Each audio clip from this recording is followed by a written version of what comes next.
julle? Hoe gaan dit met julle? Julle wonder seker wat doen ek met al hierdie goed? Ja, ek het so 'n paar minute. Kom ek vertel julle vinnig.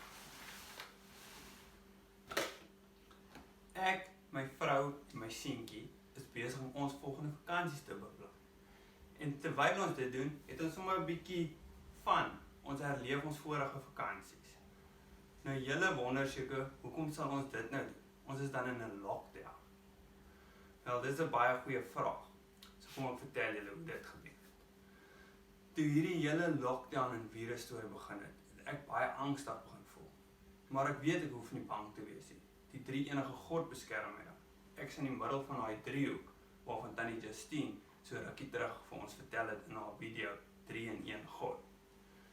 So ek het toe vir Jesus gevra, hoe moet ek ontslae raak van hierdie angs? En toe in my geestesoog wys hy haar vir my 'n lekker draairoomhuis. Op die strand, 'n lekker sonskyndag. Ek dink toe dadelik terug aan my Desember vakansies en voel sommer hoe kom die blydskap in en hoe die vrees en die angs weggaan. Nou ek het ook toe ervaar dat Jesus wil hê ons moet bietjie 'n mind shift hê. Ons praat so baie oor hierdie virus. Dis op die radio en dis op die TV. Hy wil hê ons bietjie oor goeie positiewe dinge praat. Soos byvoorbeeld 'n vakansie of 'n naweek wat ons weg was of sommer 'n lekker familiedag. Ek kom ook toe af op 'n stukkie in die Bybel wat gaan oor geloof in Hebreërs 11 vers 1. Wag, kom ek lees dit gou vir julle.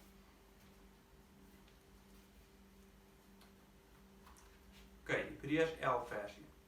Om te glo is om seker te wees van die dinge wat ons hoop. Om oortuig te wees van die dinge wat ons nie sien nie. Nou wat hoop ons op die oomblik? Ons hoop dat die ding sal verbygaan en dat ons weer na ons vriende toe kan gaan, dat ons weer kan skool toe gaan, dat ons weer kan feiertjies toe gaan en winkels toe kan gaan. En ons het ook die geloof, laat dit sal verbygaan, want ons glo in die drie-enige God. So dis hoekom ek en my gesin besig is om ons familievakansie te beplan, want ons het hoop en geloof. So nou wil ek vir julle challenge.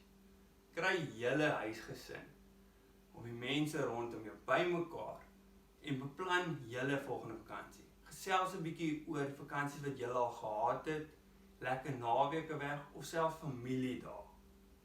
Hoe klink dit vir julle? Gaan julle hierdie challenge accept?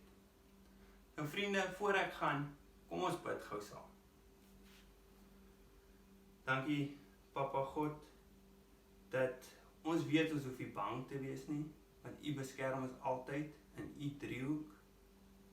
Dankie Papa God dat in hierdie tydperk ons nou so baie tyd het as gesin om saam te spandeer, wat ons gewoonlik nie het, want almal is so hastig. Dankie Papa God dat U vir ons kreatiewe breine gegee het en dat ons nou hierdie kreatiewe breine kan gebruik om mekaar op te kikker.